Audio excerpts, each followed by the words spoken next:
Istimewa Yogyakarta dikenal oleh masyarakat sebagai kota yang masih mempertahankan konsep tradisional dan budaya Jawa.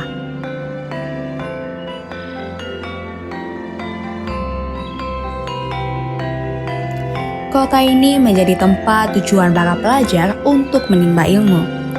Karena banyaknya institusi pendidikan yang tersebar luas di penjuru Yogyakarta. Salah satunya di wilayah selatan Yogyakarta yaitu Gunung Kidul.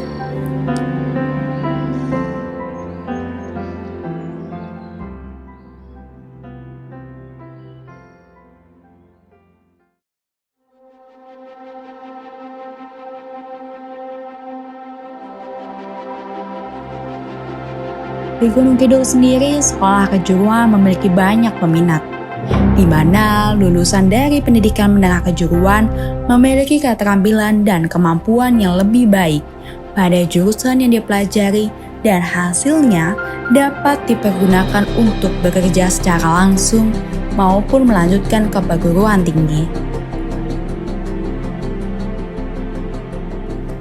Salah satu SMK yang banyak diminati yaitu SMK Muhammadiyah 1 Playen, yang mana SMK ini berhasil mencetak banyak lulusan terbaik.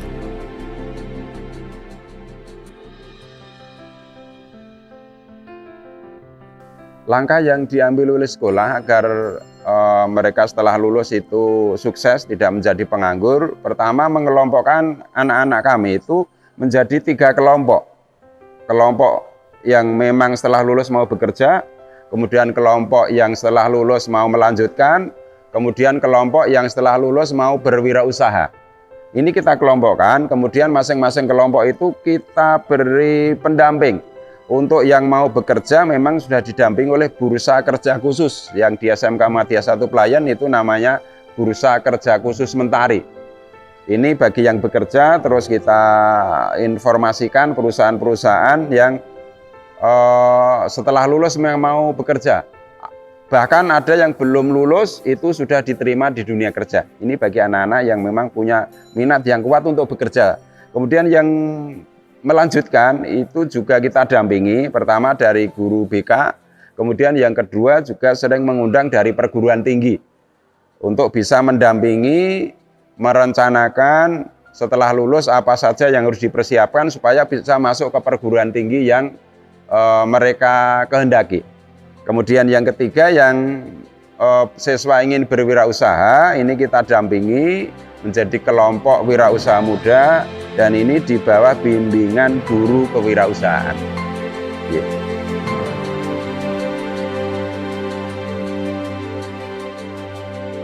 SMK Muhammadiyah 1 Playen mempunyai moto disiplin, berkarakter, religius. Hal tersebut yang membedakan SMK ini dengan sekolah kejuruan yang lainnya. SMK Muhammadiyah 1 Playen memiliki fasilitas yang cukup memadai guna mengakomodasi proses pembelajaran praktikum.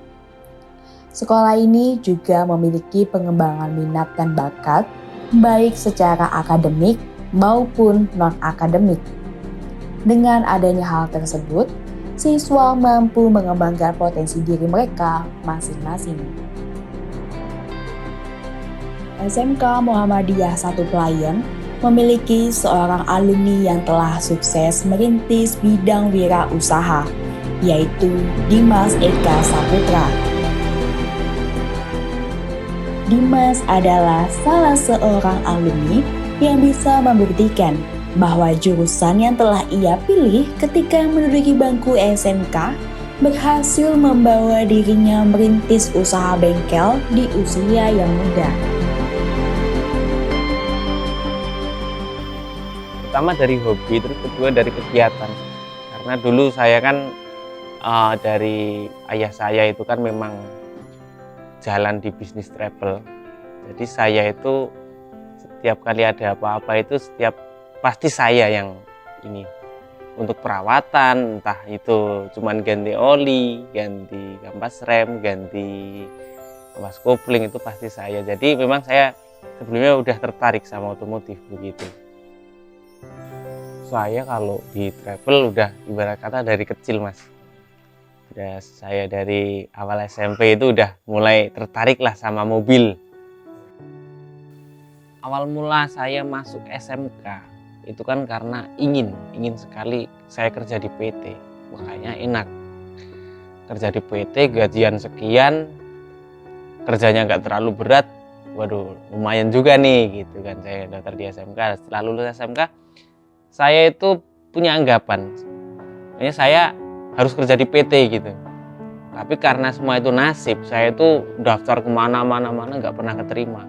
Teman-teman barengan saya ke daftar itu pada keterima, saya nggak terima sendiri. Tapi nggak tahu karena apa, nggak terima. Saya akhirnya putus asa, Mas.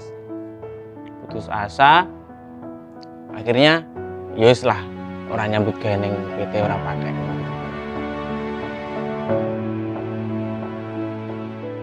Jadi begini, kita jelaskan secara gampang saja ya, Mas. Kita sama-sama buka bengkel. Tapi yang satu bisanya karena otodidak, yang satu bisanya karena dia sekolah jadi teknisi gitu aja. Itu nanti kalau yang otodidak, Mas, itu kan lama. Jadi kita belajar item per item itu kan lama, butuh penyesuaian. Ini apa sih? Saya belum pernah lihat kayak gini. Tapi kan kalau di SMK kan beda, Mas. Di sono udah dijelasin nih. Udah dijelasin ini nih apa? Bentuknya kayak gimana, fungsinya buat apa. Lah itu kita terapkan di saat kita di bengkel. Oh iya ya, bener. Bener juga kata gurunya kemarin begitu.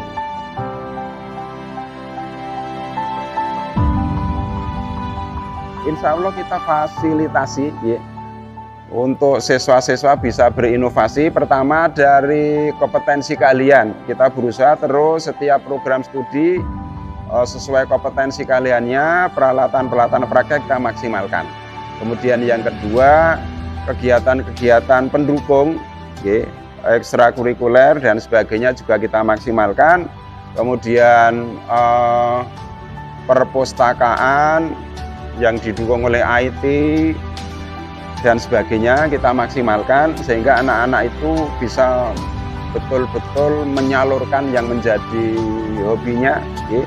Termasuk dalam bidang wirausaha, kita mencoba ada kelompok wirausaha muda yang sewaktu menjadi siswa itu sudah mempunyai usaha, sehingga nanti ke depannya setelah lulus itu mereka sudah tinggal melanjutkan usaha yang sudah dimulai sejak menjadi siswa atau pelajar. Ibarat kata kalau murid-murid lagi praktek itu nggak rebutan, jadi bisa sendiri-sendiri, lebih oke lah, lebih apa ya, bisa dibilang lebih marem begitu.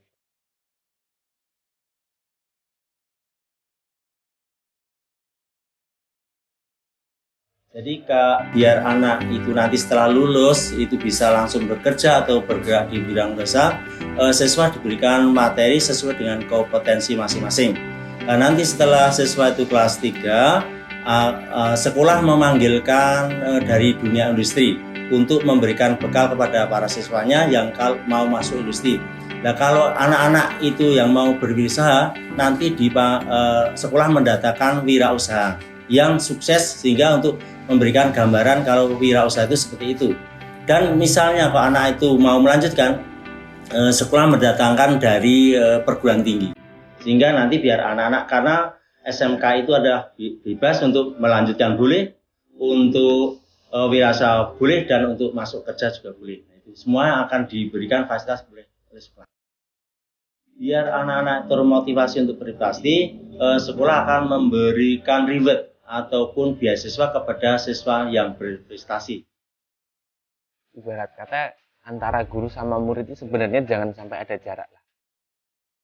Jadi dari pihak guru mandang murid ya anggaplah kayak temen gitu aja. Jadi nanti anak-anak akan ngikut aja itu, jadi kan dia merasa nyaman, nggak gampang jenuh. Ya udah, terus nanti kan jadi efeknya positif daripada nanti dikekang-kekang. Kan anak-anak udah dewasa, seumuran SMK.